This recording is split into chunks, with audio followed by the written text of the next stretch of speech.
한국전쟁이 이승만을 구원하다. 전쟁이 발발하면 대다수 국민들은 엄청난 희생을 치르게 되지만 반대로 권력 중심에 있는 정치인들은 뜻하지 않게 혜택을 보게 된다. 잉? 전쟁의 생리가 원래 그렇다. 사실 한국전쟁을 통해서 이승만, 김일성, 마오쩌둥은 모두 전시체제라는 상황을 이용해 반대파를 숙청하고 독재 권력을 강화할 수 있었다. 사실 한국전쟁은 이승만, 김일성, 마오쩌둥 모두에게 크게 남는 장사였지.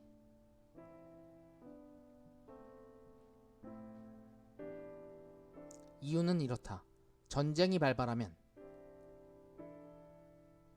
대중들은 불안해지고 그 어떤 가치보다도 안정을 추구하게 되어 정권을 교체하는 식의 모험 따위는 바라지 않게 된다. 지금 시국이 어떤데 나라님을 바꿔?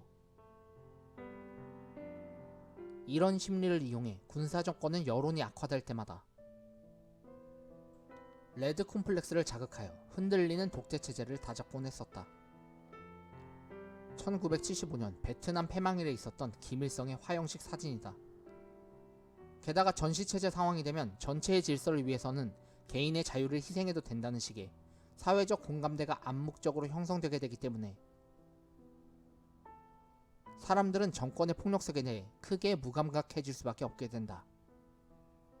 명령을 지키지 않으면 마땅히 죽을 수도 있다고 생각하게 되지. 때문에 권력자들은 이런 특수한 상황을 통해 자신의 정적을 제거하고 독재 권력의 기반을 강화하는 등의 파행적인 수법을 별다른 저항과 마찰 없이 너무도 쉽게 행할 수 있었던 것이다. 중국의 유엔 가입을 빌미로 유신 헌법까지 공포했던 1972년의 일이다. 설령 정부가 무자비한 일을 하더라도 대중들은 봐도 못 본 척 눈 감아주는 게 일수였다. 그런데 이승만 역시 이러한 원리를 직감적으로 알고 있었다. 또 전쟁이 가져다준 천재이루의 시기를 결코 놓치려 하지 않았다. 두고 봐. 하지만 국회의원들은 이런 전쟁의 생리를 제대로 감지하지 못했던 모양이다.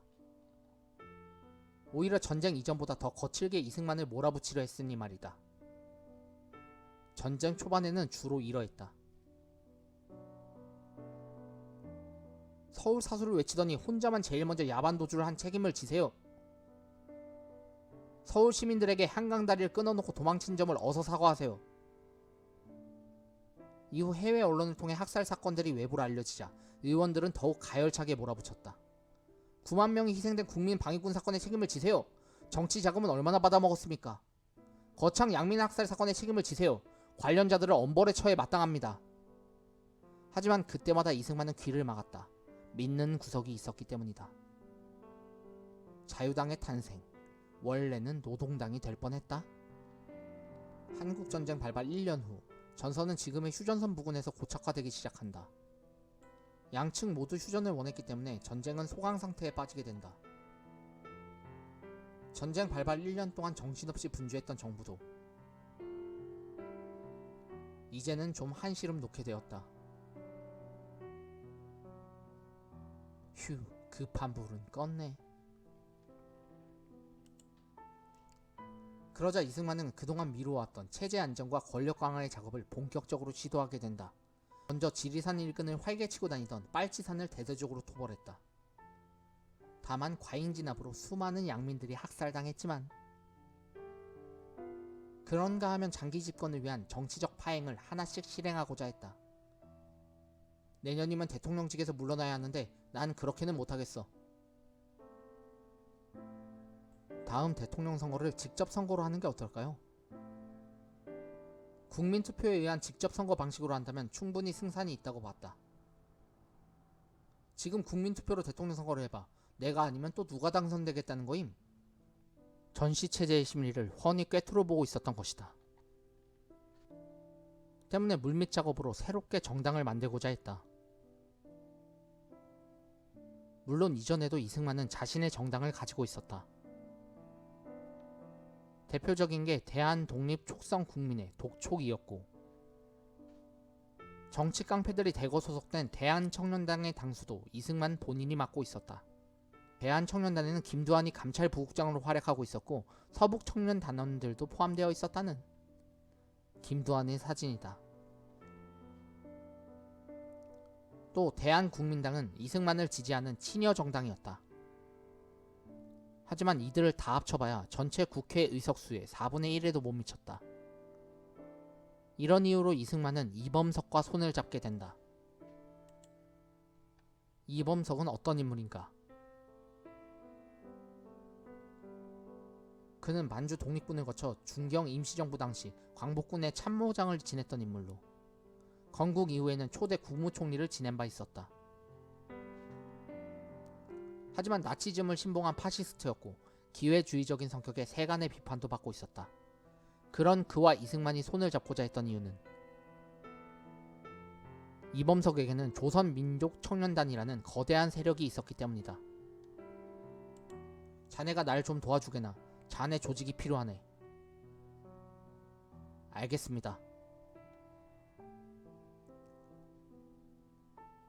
하지만 이승만은 예전에 한민당에 그랬던 것처럼 목적을 이루고 나면 이범석을 토사구팽할 생각이었다.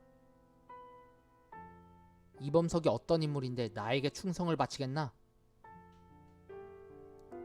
그런 흑심을 품고 이승만은 이범석에게 정당을 만들어줄 것을 부탁했고, 이후 이범석은 일주일간 하루 평균 3차례 강연을 하는 강행군을 하며 신당 창당에 매진하게 된다. 시간이 없었다. 대통령의 임기가 반년밖에 남지 않은 시점에서 개헌안을 통과시키려면 서둘러야만 했던 것이다. 그리고 결국 12월 자유당이 탄생했다. 이승만은 농민과 노동자의 표를 얻기 위해 노동당이 어떠냐고 물었지만 공산당 냄새가 난다고 해서 자유당으로 바꾼 것이다.